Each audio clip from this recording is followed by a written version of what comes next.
Right then guys, so today's job on this L200 is to, it's an L200 B40, is to get this gearbox out and change the clutch. It's just started to slip.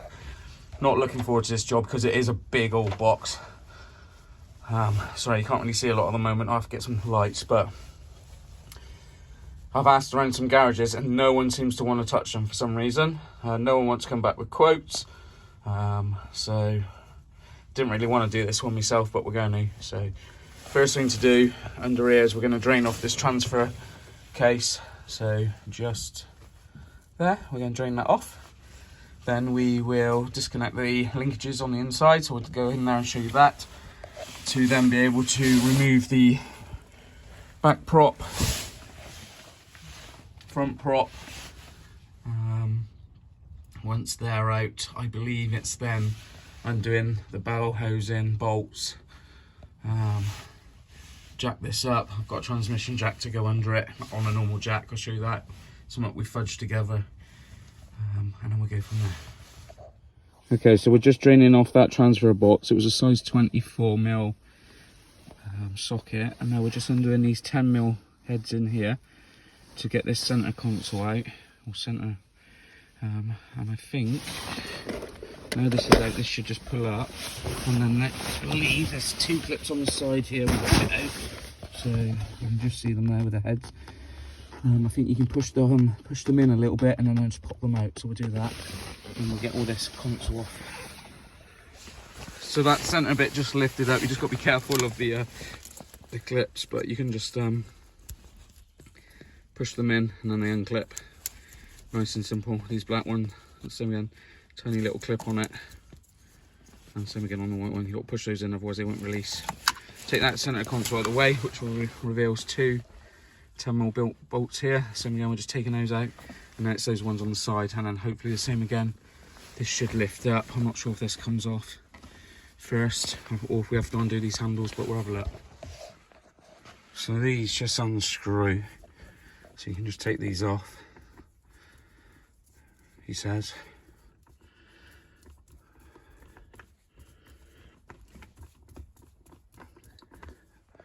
There you go, they just unscrew. And I'm guessing this will just pull off in a minute. And try this one. It's a bit tighter. Okay, we'll have a look at this one, see what we've got to do. That feels tight. Yeah, there we go. So just really tight that one was, so we just had to really get that one off. And then there was an insert stuck on that we had to unscrew off as well. So that's off, nice and easy. And now I think we've got to reveal some bolts around here. So it's a gasket. Yeah, so we got some screws in here. Oh, freaking dust, man. And then, yeah, undo those screws. And then I think we can start getting these out. All right. There we go, that's the gear levers out. Pretty self-explanatory on those. Once you lift those gauges up, this one's on a push bayonet, so you push it down, twist, and it just pops up, spring-loaded. This is on 310mm nuts. Just take those out, and then we just packed it. There's a vent pipe you have to remove as well, nice and simple. Just push it back and it pops out.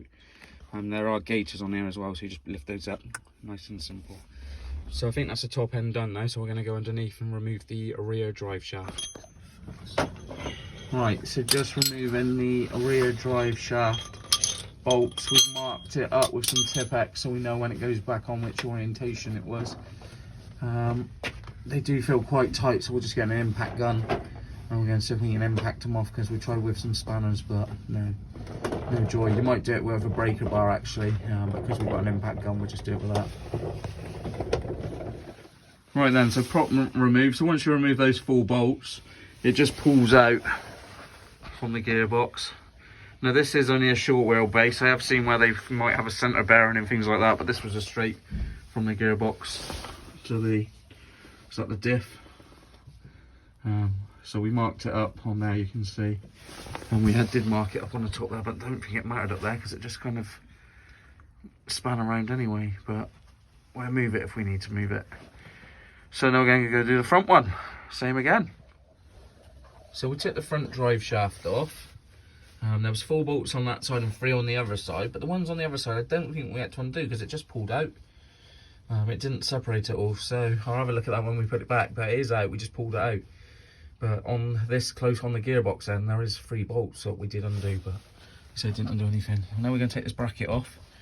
I'm not really sure how to get this off. There's 3 bolts there. I believe there's 2 bolts at the top there that I can't see.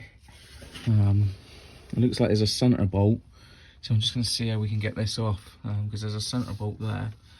I'm not sure if that's supposed to be a rubber insert in there, but there ain't nothing in there, so it's probably all worn away. But yeah, looking up there, there's 2 bolts underneath up there, so I don't know how we're going to get those out. We'll see what we can do. Alright, so you take this side mount off by just releasing the 2 14mm bolts up through underneath. We just use a 14mm spanner and a 15mm spanner to give it a bit of torque, make them off, and then this bracket that sits there just pushes out the way, so you can get that out of the way there. Now to the front to remove the 2 14mm bolts to the slave cylinder. Okay, so we just undone the 14mm exhaust bracket on this side, just one nut there. We undone the slave, that was on 2 14s, that's now to the side. You can see bell housing bolts, there's one there, there's one above it. We've got these 2 little bolts down here, we're not sure what size these are yet. We'll try 10 on those.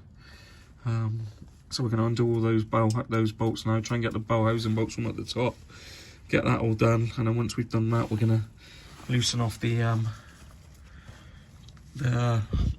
like brace, centre brace, cross member, whatever you want to call it, and then but we'll have a jack under it when we come to do that, and then hopefully we can just lower this down. So we got the gearbox back. It's a bit of a pain in the arse to get off. Do not lower it because it just gets caught up on the pins, locating pins. So we had to jack it back up and then pull it out before we lowered it. The only trouble we got, because we're doing it on the floor and we're using one of these adapters to go on the jack, is the jack won't go low enough now for us to get the box back any further, which isn't too bad. We have got space, but it just makes it harder because it would have been nicer to pull that box right back. But we'll work with what we got. I'm going to get this clutch off now and have a look to see what's going on.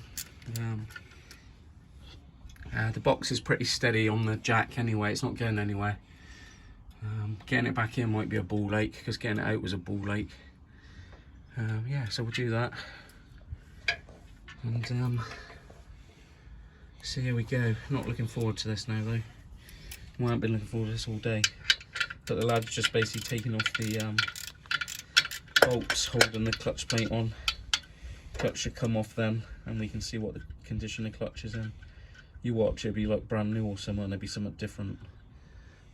But it was definitely slipping.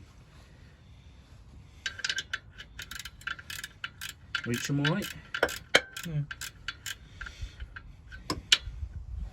It's going to take 2 of us to pull it back on, because one will have to hold it located while you put the springs in. Yeah. Need a little stubby extension. Yeah. Alright, I'll get you one.